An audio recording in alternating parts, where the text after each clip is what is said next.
পাড়ার পুজো মানে একটা আলাদাই আনন্দের বিষয়, তাই না? সো হ্যালো এভরিওয়ান, আমি লিপিকা দাস। এখানে welcome back to my another video. দিনটা ছিল ভাদ্র মাসের প্রথম শনিবার। তো তোমরা তো জানোই যে ভাদ্র মাসের পুরো মাস শনিবার করে এই যে বার পুজো, শনিদেবের পুজো হয়। তাই আমাদের পাড়ায় ঠিক করা হয়েছে যে প্রথম সপ্তাহে পুজো হবে। আর আজকে তাই ভাবলাম একটা তোমাদের সাথে ব্লগ শেয়ার করব। তাই সকালে ঘুম থেকে উঠেই ব্লগটা শুরু করেছিলাম।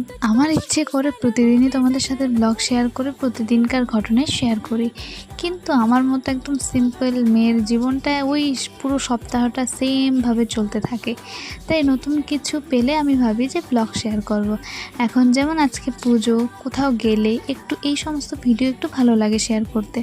আর ওই বাড়িতে থাকা, টিউশন পড়ানো, বাড়িতে থাকা, এগুলো আর ভালোই লাগে না। আমার নিজেরই ভালো লাগে না, তোমরাও বোর হয়ে যাবে দেখতে দেখতে সেম জিনিস। তাই আমি নতুন কিছু পেলে একটু তুলে ধরার চেষ্টা করি। তো যাই হোক, এই যে পুজো উপলক্ষে দুই দিদি চলে এসছে আমাদের বাড়ি। আর ওরা এসেই মন্দির থেকে ঘুরে এসছে।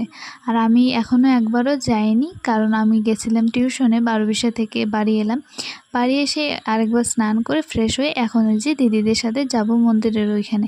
মন্দিরের ওইখানে গিয়ে দেখি যে দিদিরা তো অঞ্জলি দিয়ে দিয়েছে। আর আমাদের তো অঞ্জলি দেওয়া এবছরও যাবে না, তাই একটু দেরি করেই গেছিলাম মন্দিরের ওইখানে। আর দেখো, পাড়ার সবাই এসছে। আর আমাদের পাড়ায় পুজোটা সবাই মিলেই করা হয়। আর পুজো তো কমপ্লিট হয়ে গেছে, সবাই একে একে প্রণাম করছিল, আমিও প্রণাম করে নিই।